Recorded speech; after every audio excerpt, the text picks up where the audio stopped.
How's it going, ladies and gentlemen? My name is Michael Thurville, photojournalist and sociologist here at VEDA World News. We're in Houston, Texas today, right here in the home of Houston City Council member Julian Ramirez. It's an absolute pleasure to meet you today. Good to meet with you as well, Michael. So let's start off with something very simple.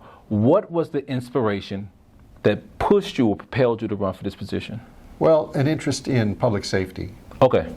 Houston residents want to be safe. This is true. And my career in public safety, I believe, led me to think I could make a contribution and help keep Houston safe. Okay, now you said it made you feel as if you could make that change and help people be safe. Do you feel that you have met that internal requirement? I think we made some progress. Okay. Fortunately, the mayor, John Whitmire, shares that belief. And during the first 2 years of our term, we have been able to agree to a new contract with the police union. Okay. And they've got pay raises, which has helped make the job more attractive. As a city, we were paying lower salaries than competing agencies in the area. And this has resulted in more folks who want to be police officers wanting to work for the city of Houston. So our head count has risen 300. 300, which is good. And we've been able to keep the same standards as well. HPD has, I'd like to think, higher standards than some of the competing agencies. Okay. So we can't hire just anyone, right? So we have to be very thoughtful about who we hire. And we've been able to do that and grow the department by about 300 officers thus far. And I expect that trend to continue. So the reason more officers is important, Michael, is because we can get better coverage on patrol and, yes, this and is also start true. to bring those response times down. One of the frustrations that Houston residents have is that when they call the police, they feel like they have to wait too long. Yes, and let's tell the public this for those that are watching who are unfamiliar with Houston. Houston is huge. We're looking at, what, 650 plus square miles? That's correct.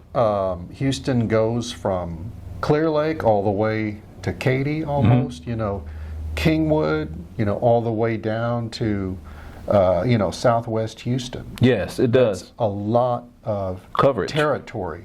And so it's difficult when you think about city services to serve everyone in this huge city of 2.3 million people. 2.3 million people. You got a plus head count of 300 new police officers on the street. On average, how many police officers are actually patrolling? Well, that's a good question. The number is going to be several hundred, but I think it's going to vary according to circumstances like how many officers are on training, how many officers are out sick, what else is going on. So that is a number that the police department could probably provide for you, but I don't have it at hand. Understood. If there could be 2 tips that you can give Houstonians right now to stay safe, what would it be? Well, watch your surroundings. Yes. Always be mindful of who is around you and make sure to keep your property secure and well lighted. And I would add a third: do not leave valuables out in view in your car when you leave it, or even when you're in it, because smash and grabs can occur when you're refilling your car at the gas pump. This is absolutely it can happen true. that quick. And especially when you go to the bank, especially if you are older, watch your surroundings because criminals like to prey on those folks who are unsuspecting and who are thought to be vulnerable. And I'm glad you brought that up with the smash and grabs with the cars. What is the Houston Police Department, under your guidance? What are they looking? How are they going to tackle that onslaught of just car break-ins here in Houston? Well, one thing is getting the same message out that I just mentioned. Let's use some common sense prevention techniques, because our police officers can't be everywhere. This is true. Right. So get the word out about sensible practices, and then we're trying to increase the number of officers that we have so they can respond more quickly to these kinds of situations. I would also add that the proliferation of cameras, surveillance cameras, at people's homes, at people's businesses, has really aided in law enforcement. That's really good. Because they can go back and try to get that video and try to identify perpetrators of various offenses. So that has been an advantage. Great. And the role of artificial intelligence in policing. Well, some people raise question about that. How do you address that? Yeah, I honestly don't know to what extent HPD is using artificial intelligence at this point in their crime fighting. Understood. Now, what are your projections for the future as far as public safety here in Houston? Well, I foresee hiring even more officers and getting those response times down. We had a committee meeting recently where we talked about overtime cost, which are higher than we want to see them. But as we get more officers working regular shifts, the need to have officers work longer to make up for gaps will decrease, and those overtime costs should come down. So hope to see more officers, faster response times, less overtime costs. Understood. And how can the average citizen who may not necessarily want to be a police officer but would love to help and assist in just the neighborhood crime that happens in their locale? Well, keep a watchful eye out. Look after your neighbors, look after your neighborhood, and if you see something out of place, something that looks suspicious, be alert, and when it's appropriate, let the police know by calling 911 if it's an emergency, and they also have a non-emergency line that can be used as well. What is your position on the bail reform? Well, bail reform is not an issue that the city is involved in. Okay. Strictly speaking, the city is not in the jail business anymore, and we only prosecute the lower level Class C offenses for which a person generally is not put in jail. Okay. The higher offenses are handled at the state level and the county level. So bail reform has really been an issue that has been dealt with at the county and state level. Okay, and the only reason why I brought that up because I had a conversation a couple of days ago.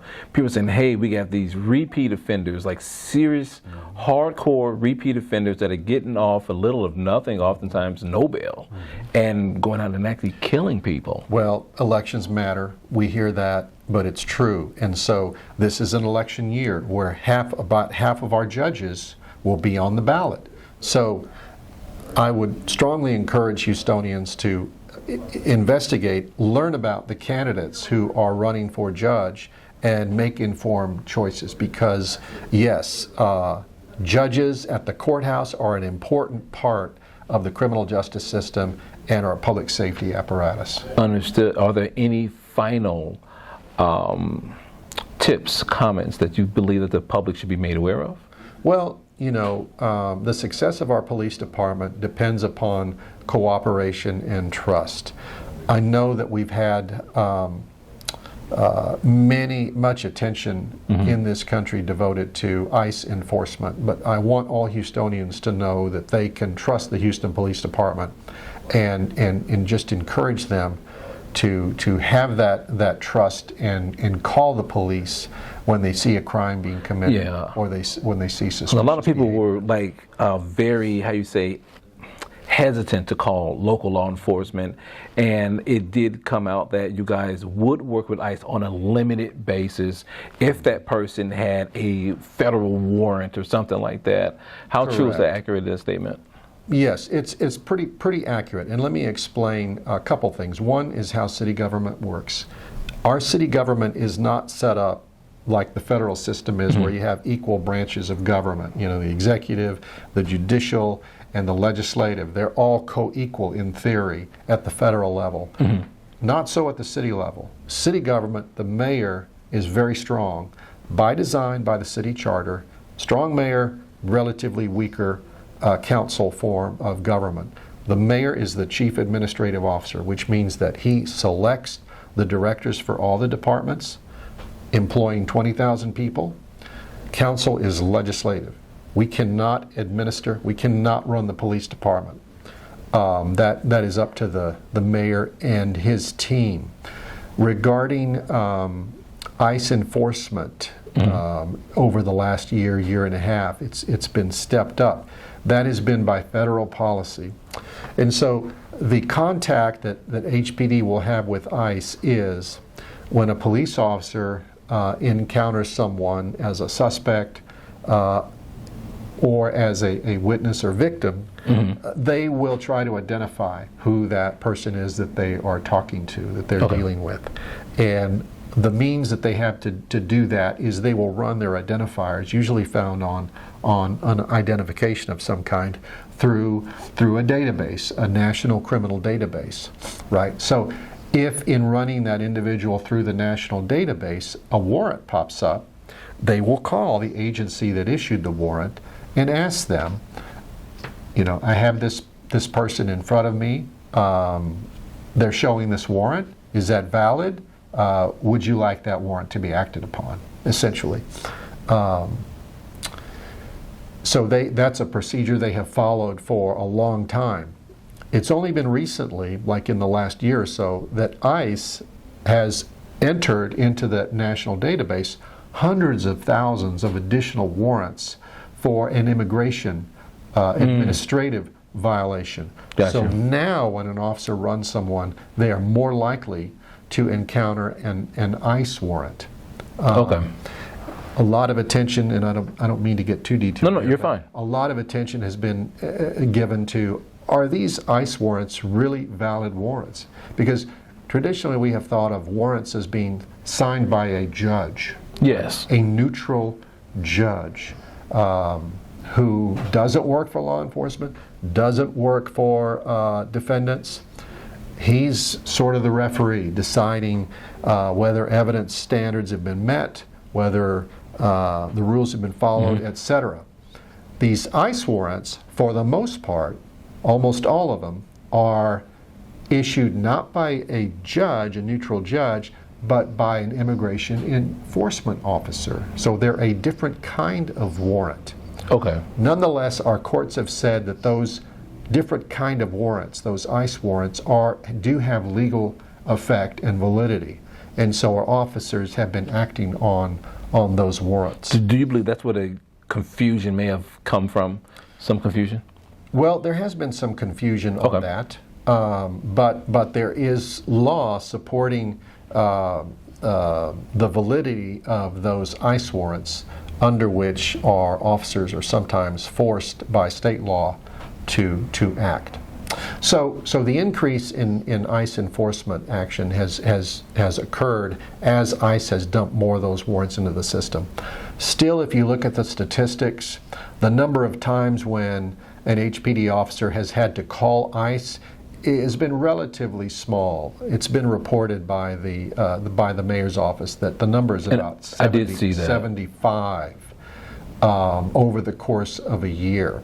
And when you view it in the context of literally hundreds of thousands of police individual contacts, that's a relatively small number. It really is. To those 75 individuals, obviously that's a big deal. And to the community, I know it's a big deal as well. And those incidents have been magnified by the media attention that the issue has been given. And I'm not criticizing the media at all. No, I understand. They're doing their job. But it has come to public attention more through media coverage. I want people to understand as well that the extent of the enforcement that we're seeing in the Houston area is not near what we have seen in other parts of the country. Minneapolis stands out. Los Angeles, Chicago.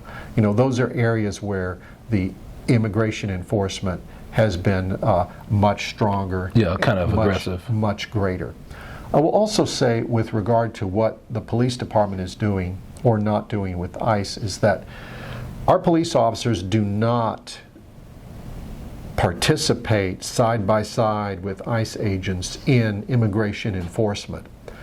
Other agencies in the state and across the country do at times work side by side with ICE in enforcing immigration laws. DPS, for instance, will work side by side with them. HPD will not. Okay. An HPD officer will not come to your door to enforce an ICE warrant. Our HPD officers typically do not even ask individuals they encounter whether or not they are here legally. And would that be an internal mandate? It's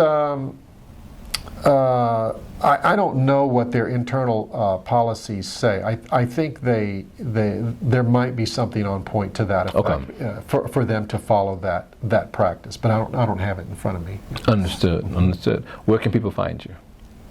They can find me at julian.ramirez@houstontx.gov. Okay.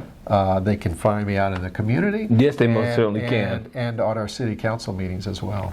Oh, last thing, on the city council meetings, the last one, the mayor walked out. Was it due to the unruliness of the people there? Well, it was a few weeks ago. We've had a couple meetings since then. If you're referring to the evening meeting. Yes. Yeah, and so that was kind of a mess, the way that turned out, because it was the first night meeting of the year. I say night, evening meeting of the year. Our evening meetings are now the last evening of the month. Okay. Our public session starts at 5 p.m. However, the city website had not been updated. It still said 5:30. And so you had people thinking, I got to be there at 5:30, with the meeting started at 5. So some people getting there late resulted in them not being there or not being present in the room when their name was called. Okay. Typically, when someone's name is called and they're not there, they'll go back up to the top and call their name again later. That didn't happen for some reason at this particular meeting. So it left some very hard feelings on the part of those folks who thought they were safe in getting there at 5:30. Understood. It turns out the meeting started at 5. So sort of an error in communication, and that is supposed to have been corrected. Hopefully the website now says 5 o'clock. Well, let's hope that it does. Ladies and gentlemen, my name is Michael Thurville, photojournalist and sociologist here at VEDA World News. It was an absolute pleasure to have you, Councilman Ramirez. It's just a beautiful time to be with you today. Well, thank you, Michael. I've appreciated the opportunity to talk with you, and feel free to come back anytime. We'll talk some more. Yes, sir. Thank you very much, sir. You Yes, sir. bet.